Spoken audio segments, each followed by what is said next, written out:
Bonjour, bienvenue dans cette nouvelle vidéo. Aujourd'hui, nous allons parler d'un sujet qui concerne aussi les coachs professionnels ou les coachs de vie, bien que le coaching et le coaching scolaire ce soient deux métiers différents. Mais là, c'est une caractéristique que l'on voit dans les deux métiers, à savoir l'entrepreneuriat. C'est-à-dire que avant d'être coach, vous êtes avant tout un entrepreneur. Et très souvent, l'erreur, c'est qu'on fait l'inverse. Alors, qu'est-ce qui se passe? Ce qui se passe, c'est que si vous avez votre diplôme de coach et vous lancez votre activité et vous n'avez pas de clients, et donc il faut aller voir des clients, avant tout d'abord des prospects, des clients, et si vous n'avez pas ce mindset qu'on appelle d'entrepreneur, qu'est-ce qui va se passer? Vous aurez du mal à trouver du client. Si vous avez du mal à trouver du client, vous aurez peu d'expérience, voire même pas du tout d'expérience. J'en ai vu beaucoup de coachs qui sortaient de l'école avec leur beau diplôme et qui, au bout d'un an, avaient toujours pas de clients, donc pas d'expérience, pas de savoir-faire, et ensuite, ça fait un cercle vicieux avec un syndrome de l'imposteur qui s'accentue. Et tout ça parce que cette notion d'entrepreneuriat est ignorée, d'autant plus que lorsque vous commencez une activité de coaching scolaire, avant vous avez eu une activité bien entendu professionnelle, vous avez eu une vie professionnelle avant. Donc vous avez été salarié ou fonctionnaire, tout en sachant que dans le coaching scolaire il y a beaucoup d'enseignants, donc on est fonctionnaire, et avoir cette mentalité ou ce mindset d'entrepreneur, ce n'est pas du tout évident, mais il y a bien entendu des solutions, je vous rassure, et c'est ce que l'on va voir dans cette vidéo. Mais avant, comme vous le savez, donc vous avez la formation gratuite sur comment développer son activité de coaching scolaire, même si vous avez peu ou pas d'expérience dans la matière, dans le coaching scolaire. Voilà, j'en dis pas plus et on va directement sur notre sujet qui est très important, j'insiste beaucoup, parce que c'est l'écueil principal chez ceux qui se lancent dans cette activité. Allez, j'en dis pas plus, c'est parti. Donc, quand vous commencez une activité de coaching scolaire, alors évidemment, vous avez vous avez eu une vie professionnelle avant, bien entendu, et c'est normal. Donc, vous avez été salarié ou fonctionnaire. Alors, pourquoi fonctionnaire? Parce que nombre d'enseignants choisissent de développer une activité de coaching scolaire pour éventuellement, à terme, quitter l'éducation nationale. Mais quand vous avez eu un revenu stable, un revenu chaque mois, eh bien c'est normal, vous avez un prisme sur la façon dont vous regardez la réalité. Et d'abord, ce premier prisme, c'est une certaine méconnaissance de la réalité du marché, parce que il ne s'agit pas de se former au coaching scolaire, au coaching tout court, mais c'est aussi de vendre vos prestations, et donc vos revenus qui dépendaient avant d'un employeur, eh bien aujourd'hui ça va dépendre de vos clients et de vous. Donc voilà, donc il y a une certaine méconnaissance, une certaine légèreté. Alors c'est pas du tout négatif, quand je dis ça, c'est vraiment nécessaire pour commencer. Cette légèreté, parce qu'autrement vous ne commenceriez jamais. Mais surtout, c'est que vous avez un revenu en fonction de vos heures travaillées. Vous avez travaillé 35 heures, vous faites vos 35 heures, vous avez vos salaires, voilà, c'est tout. On vous demande pas, vous avez des objectifs, certes, mais on ne vous demande pas d'avoir des clients. Peut-être que si vous avez été commercial dans une entreprise, mais voilà, vous faites vos heures et donc vous êtes payé en fonction des heures que vous faites. Et donc, ça génère chez vous ce qu'on appelle un biais d'induction face aux obstacles, parce que lorsque vous lancez votre activité de coaching ou de coaching scolaire, bien entendu, vous allez rencontrer des obstacles, et c'est tout à fait normal. Commencer une activité où tout se fait naturellement, c'est rarement le cas. Ça peut arriver, notamment dans le métier du coaching pur, coaching professionnel. Bon, par exemple, vous avez été directeur marketing ou directeur de je sais pas trop quoi dans une boîte. Vous avez un tel réseau professionnel que lorsque vous basculez dans le coaching de professionnel, vous faites mobiliser vos réseaux, et donc vous pouvez commencer tranquillement. Voilà. Mais mis à part ça, si j'en reviens au coaching scolaire, c'est beaucoup moins évident. Donc, vous allez rencontrer des obstacles. Et vous avez donc ce qu'on appelle un biais d'induction, hein, donc un biais cognitif. Hein, je le rappelle, un biais cognitif, c'est que le cerveau a tendance, pour sa survie, à sélectionner les millions d'informations que le cerveau reçoit chaque seconde, et le cerveau ne peut pas tout traiter, donc il est obligé de trier, et ce tri, forcément, altère le jugement du cerveau, notamment face aux obstacles. Alors, ce biais d'induction, c'est quoi? Eh bien, c'est faire une prédiction générale, donc future, basée sur un échantillon d'événements passés. Donc, si vous avez une certaine méconnaissance de la réalité et donc vous pensez que tout est rose et violet, que ça se fera facilement et que vous êtes habitué à avoir un revenu fixe selon ce que vous travaillez, quand vous lancez votre activité, ça risque de coincer, notamment quand vous rencontrez des obstacles. Alors évidemment, on peut toujours intellectualiser, mais quand vous rencontrez la réalité, quand vous vivez cette réalité, c'est tout à fait différent. Et donc, ça se matérialise concrètement par un exemple de ce biais d'induction.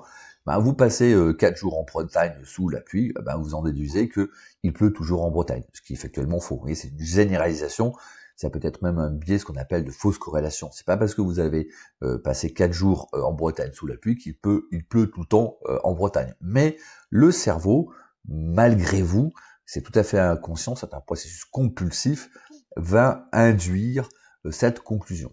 Hein, si on prend une activité de coaching scolaire, vous avez 4 entretiens par an intéressants, mais vous faites pas de vente, vous pouvez en déduire facilement, en tout cas votre cerveau va déduire assez facilement que finalement le coaching scolaire, les parents ne sont pas intéressés. Alors que la vraie raison peut être tout autre, et il peut y en avoir de multiples, comme par exemple parce que votre offre est floue, comme votre offre est floue, comme vous ne faites pas de promesses, donc votre offre est floue, comme votre offre est floue, votre communication est floue, et donc quand vous avez un entretien avec les parents, les parents sont pas vraiment très chauds pour acheter, ou alors l'autre cause, c'est que vous avez eu 4 parents qui sont plutôt curieux, ce qu'on appelle dans le jargon entrepreneurial des touristes.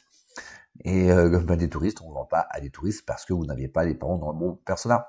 Ou une autre raison, c'est que vous aviez des parents certes intéressés, mais ils se sont trompés, ils ne comprenaient pas ce que ça voulait dire au coaching scolaire et vous l'avez mal expliqué. Vous voyez, vous avez 1001 raisons pour lesquelles vous pouvez avoir 4 entretiens par an sans vente, et ça ne veut certainement pas dire que les parents ne sont pas intéressés par le coaching scolaire. D'ailleurs, dans le collectif, le collectif, ils vendent tous des coachings scolaires à 1000 € et plus. Donc là aussi, c'est l'exemple de comme quoi les parents sont bien intéressés par le coaching scolaire. Là, je ferme la parenthèse. Et donc, ça vous donne à chaque fois quand vous allez avoir lancé votre activité, donc vous aurez des obstacles, et comment vous allez réagir. Donc on peut dire oui, mais moi je vais continuer si j'ai des obstacles, mais ça c'est de l'intellectualisation. Mais dans la réalité, c'est votre émotion qui prend le dessus, c'est votre inconscient qui prend le dessus, et donc vous avez des façons différentes de réagir. D'où la nécessité d'avoir la mentalité de l'entrepreneur, à savoir, quand vous êtes livré à des obstacles, c'est le fait d'avoir une vision différente qui vous permet de continuer. Alors quand je dis ça, je vous donne quelques chiffres que j'ai pu constater, alors que je constate dans le collectif, parce que le collectif aussi est concerné, mais aussi parmi les coachs scolaires ou les personnes qui veulent développer du coaching scolaire, que j'ai un entretien individuel stratégique. Environ, donc il y a 3 options. Déjà, l'abandon, c'est-à-dire que vous avez vous avez dépensé les 10 000 € pour être coach certifié en NCP dans une belle école de coaching, très bien. Mais l'école de coaching, je vous renvoie une vidéo là-dessus. L'école de coaching n'est pas là pour vous apprendre à acquérir du client. Ils sont là pour vous apprendre le coaching. Point barre. Et donc, quand vous vous lancez, vous avez déjà les premiers obstacles pour vous faire connaître. Vous faites des cartes de visite, vous faites des flyers, vous distribuez, et puis ça ne débouche sur rien.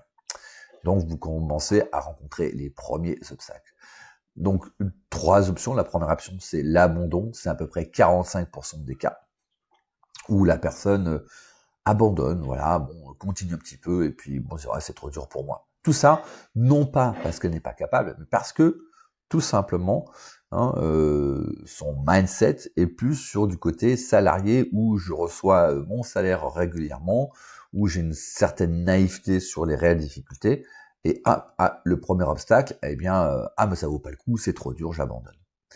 Vous avez la deuxième option qui concerne à peu près 50% des personnes. On continue quand même, ouais, mais c'est la première fois, il doit y avoir des problèmes, etc. Vous continuez, continuez, continuez, mais il y a une baisse de la motivation, parce que quand vous avez des obstacles, quand vous fondez des espoirs, par exemple, vous organisez une conférence, vous distribuez des flyers pour vous faire connaître, vous réservez une salle, bon, c'était pas forcément facile, donc vous avez quand même votre salle, vous faites des flyers, vous les publiez dans les réseaux sociaux, et vous avez 2 personnes qui viennent vous voir, et ça vous douche, c'est la douche froide sur la motivation, et c'est tout à fait normal. Donc, lorsque vous allez faire votre deuxième conférence, vous aurez beaucoup moins de motivation, et c'est absolument normal. Alors oui, bien sûr, on peut apprendre de ses erreurs, c'est du blabla tout ça, hein. On apprend de ses erreurs, la réalité c'est ce que vous vivez, et la réalité c'est l'émotionnel qui est déclenché par cette expérience-là. Et ce que je peux voir moi, c'est que peu ou prou, 50% à un moment, continue, mais avec une motivation de plus en plus basse face aux obstacles, et abandonne. Et vous avez ensuite les troisième option, où il y a une poursuite, il y a malgré les obstacles, malgré les difficultés, eh bien la personne arrive à tirer les leçons et continue. C'est ce qu'on appelle avoir l'esprit entrepreneur. C'est ça, avoir l'esprit entrepreneur, hein. Et il n'y a que 5% à peu près des coachs qui ont cet esprit entrepreneur. Alors qu'ils le savent ou qui se révèlent dans l'expérience, et qui arrivent malgré tout, malgré les obstacles, à continuer. Et ce qui se passe très souvent, la différence entre l'esprit d'entrepreneur et l'esprit non entrepreneur, c'est ce schéma. Voilà. Là, vous avez évidemment, vous avez 5% qui est ici, et vous avez 95% qui se trouve là. À savoir, on est tout proche d'avoir le Graal, hein. Il suffit de persévérer un tout petit peu, de retirer 2-3 leçons, et boum, bingo, on trouve le diamant, on trouve le trésor. 95% abandonnent à terme, bien entendu, et 5% malgré tout continuent pour arriver à trouver le Saint Graal. Alors ça, c'est une réalité que vous devez prendre conscience. Alors ces chiffres peuvent paraître être déprimants, mais je vais vous donner évidemment la solution. Mais prenez conscience de ça. Je vois trop de coachs scolaires qui sous-estiment ça. Oh oui, mais ça va marcher. Oh oui, mais bon, oui, mais au bout de 2-3 mois, oui, au début c'est normal que je galère un peu, mais ça va aller mieux. Non, vous galérez au début et vous galérez toujours. Tout simplement parce que vous ne tirez pas les bons enseignements, parce que vous n'avez pas le bon mindset, hein. Donc il y a une différence entre le déclarer, de l'intellectualiser, et le vivre. Et là où toutes vos croyances limitantes, justement, toutes les croyances limitantes issues de votre activité professionnelle passée, de fonctionnaire ou de salarié, où vous aviez votre salaire qui tombe tous les mois, eh bien, ça crée des habitudes, ça crée des croyances. Et quand vous devez travailler plus de 35 heures, 40 heures sur votre projet, et vous avez rien à la fin du mois parce que vous n'avez pas de clients, eh bien, c'est assez déstabilisant. Et à quoi bon? Et puis, vous voyez que votre salaire ou votre revenu ne vient pas, eh bien, ça change quand même, hein. C'est assez perturbant. Alors, comment avoir ce mindset? Et là, j'en viens bien entendu à la solution. Alors, déjà, acquérir donc le mindset dans l'expérience. Alors, une chose, hein, tout ça, tout ce que je viens de vous donner, c'est normal. Donc, pour moi, ceux qui écoutent cette vidéo, si vous écoutez cette vidéo et vous tombez sur cette partie-là, c'est normal d'être là, d'accord?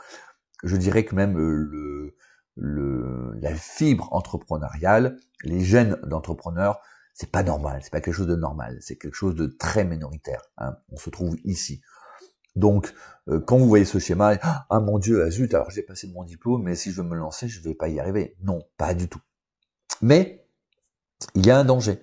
Et c'est justement l'objet de cette vidéo, d'éviter ce danger. Alors, la solution. Donc, comment avoir ce mindset d'entrepreneur, justement. Donc, on l'a pas forcément. Donc, on peut l'acquérir dans l'expérience. Donc, vous affrontez la réalité. Mais moi, c'est ce que j'ai fait. Hein, lorsque j'ai lancé l'activité, donc au début, apprendre à apprendre. Et puis, quand je suis allé voir les écoles. Alors, j'ai eu une certaine facilité au début, parce que j'avais publié le livre « Les 7 profils d'apprentissage ». Et puis j'ai été contacté, je n'ai jamais démarché, je n'ai jamais fait de commercial. Donc voilà, ça venait. Si j'avais des écoles qui me demandaient, c'était très bien. J'avais des écoles qui me demandaient pas, c'était très bien aussi, parce qu'en fait j'avais mon emploi à mi-temps, enfin à temps partiel, on va dire. Au début c'était temps plein, temps partiel, mi-temps, etc. Donc c'était pas bien grave. Mais je n'avais pas la fibre de l'entrepreneuriat dès le début. Donc j'ai dû l'acquérir au bout d'un certain nombre d'années. Mais je vais vous dire, en fait, je l'ai vraiment acquis, cet esprit-là, en 2021. Je vous dirai pourquoi. Donc, le problème numéro 1, quand vous faites ça, déjà, ça demande du temps et donc une perte de revenus potentiels. Donc, ça, voilà. Pourquoi une perte de revenus potentiels? Parce que si vous vous mettez, par exemple, à mi-temps, et que vous comptez sur l'expérience pour acquérir des clients, peut-être vous allez mettre du temps pour acquérir du client.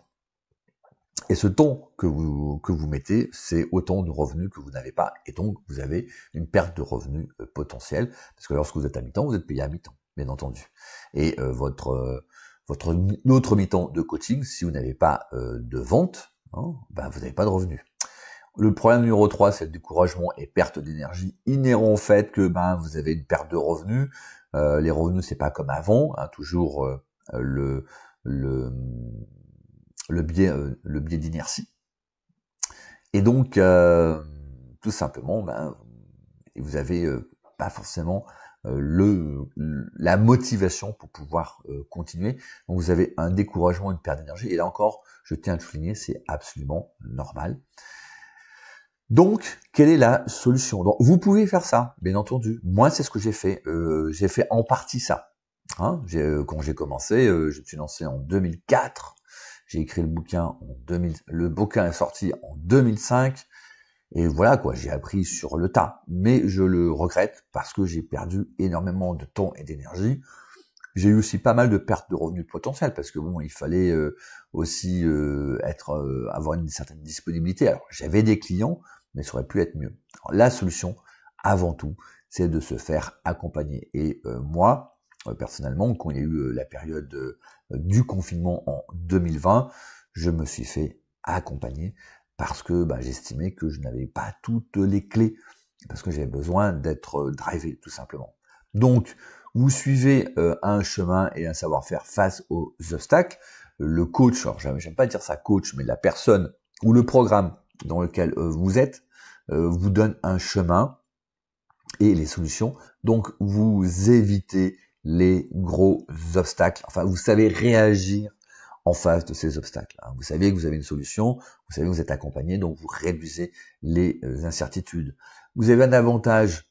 Dans les avantages, c'est un avantage de gain de temps, parce que vous n'avez pas l'expérience, on vous la donne, les solutions, on vous la donne, vous avez un gain de temps et d'énergie, et donc la probabilité de réussite est forte. Alors je ne dis pas que vous allez réussir, simplement que la probabilité de réussite est forte. Je parle de probabilité. Pourquoi? Parce que toujours, il n'y a aucune garantie. Il se peut que malgré tout ça, et moi je l'ai vu, quand j'ai lancé mon programme de coaching scolaire, je l'ai vu. J'ai eu 2-3 personnes qui sont rentrées, qui ont complètement abandonné au premier obstacle. Ah non, mais c'est trop difficile. Ah mais bon, j'ai pas envie, je sais pas parler devant un public, alors non, je fais pas de conférence, vous voyez, tout ça. Je l'ai eu au début. Donc maintenant, c'est moins le cas, c'est même pas du tout le cas. Mais voilà, faites attention parce que là aussi, quand vous êtes accompagné, être accompagné, c'est accompagner, c'est pas faire à la place d'eux. Hein. Donc, si vous devez aller voir des écoles, des prospects, c'est à vous de le faire. C'est pas à la personne qui vous accompagne de le faire, bien entendu. Et donc, là aussi, c'est une sortie de zone de confort et ça peut être déstabilisant. Et le problème numéro 1, quand vous faites accompagner ou quand vous décidez de vous faire accompagner, c'est de trouver la bonne personne ou le bon organisme. Hein, et donc, il faut du temps pour connaître la personne, comment elle fait, quels sont les résultats, parce que ce qui compte, c'est pas évidemment le prix que vous payez, ce qui compte, c'est le résultat sur investissement, ce qu'on appelle le ROI, un Return on Investment. Donc, c'est en termes de retour sur investissement qui est important. Là, bon, j'ai fait pas mal de vidéos là-dessus, mais pour résumer, si vous investissez 1000 € dans une formation ou avec un formateur ou un coach et pas cher, hein, mais vous avez 0 € de revenus au bout d'un an, de 2 ans, vous avez perdu votre temps, votre énergie et les 1000 €. Par contre, si vous avez investi 6000 € dans un programme, ok, c'est cher, mais dans la première année, je fais 10 000 € de chiffre d'affaires, eh bien, en début de programme, vous aviez 6 000 € sur votre compte, au bout d'un an, vous aurez 10 000 €.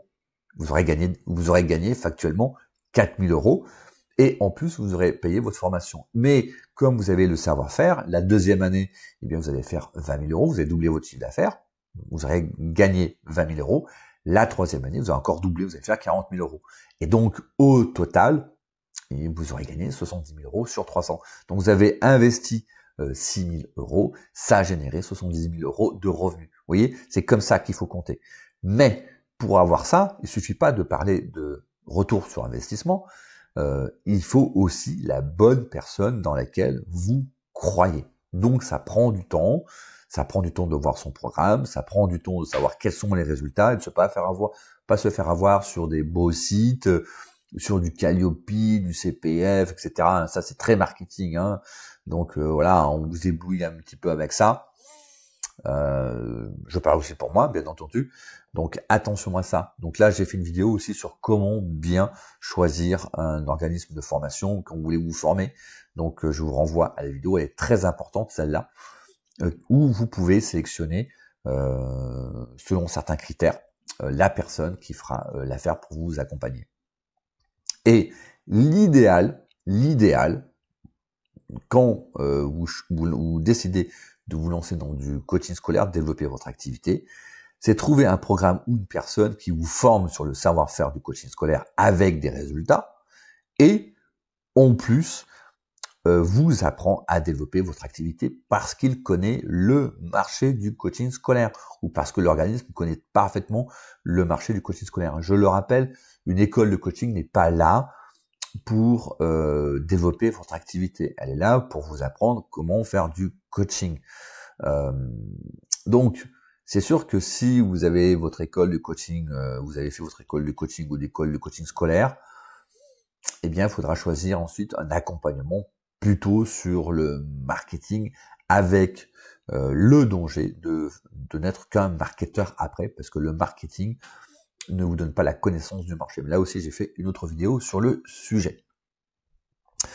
Pour résumer, hein, donc je ne veux pas vous démoraliser, bien au contraire, mais ayez conscience, notamment quand vous vous lancez, ou même quand vous êtes déjà en activité, que être coach scolaire, c'est avant tout être entrepreneur. On est d'abord entrepreneur et coach après, et pas l'inverse. Donc ce mindset qu'est-ce que c'est ce mindset d'entrepreneur? Bon, c'est un peu compliqué, hein, je vais pas vous dire quel est le mindset précis, mais c'est cette faculté à prendre du recul face aux obstacles et en tirer des conclusions, corriger ses erreurs, donc identifier ses erreurs, corriger ses erreurs, et ensuite continuer à avancer. Et ça, c'est pas évident parce que déjà, il faut savoir qu'on a fait des erreurs. 2, il faut savoir les corriger, hein, donc pas évident non plus parce que vous êtes tout seul. Parce que si vous n'avez pas identifié vos erreurs, vous ne serez jamais corrigés. Ou si vous avez identifié vraiment vos erreurs, mais vous les corrigez mal, eh bien, vous allez poursuivre, et poursuivre aussi encore en faisant d'autres erreurs. D'accord ? Attention aussi au fait de croire, parce que ça, je le vois, d'enseignants qui vont dire ouais mais moi il n'y a pas de souci, moi je vais mettre à mi-temps et puis acquérir des clients, c'est très simple, hein, je suis dans mon collège ou dans mon école, les élèves ce sera mes clients. Ça ne fonctionne pas. J'ai eu un seul sur une centaine de coachs, hein, j'en ai eu un seul où ça a fonctionné, où le proviseur donnait, donnait des élèves à la coach en question, donc du collectif, lui donne des élèves pour développer son activité parce que le proviseur est intelligent, il croit en la méthode, et puis il a aussi le souci d'aider ses élèves, mais c'est rarement, très rarement le cas. Hein. Pourquoi? Parce que déjà, ça va dépendre de la volonté du directeur, et deux, il y a aussi un problème de conflit d'intérêts. Hein. Donc, est-ce que le directeur chef d'établissement, proviseur ou principal de collège, peuvent mal le prendre, donc ça peut créer problème. Donc ne comptez pas si vous êtes enseignant ou enseignante, ne comptez pas sur votre école pour vous fournir du client. Même s'il y a des exceptions, même si je l'ai vu, c'est très rarement le cas. Voilà, c'est tout pour cette vidéo un peu longue aujourd'hui. Je vous souhaite une bonne journée. À très bientôt. Un like si vous avez aimé. Et je vous dis à très bientôt. Ciao, bye.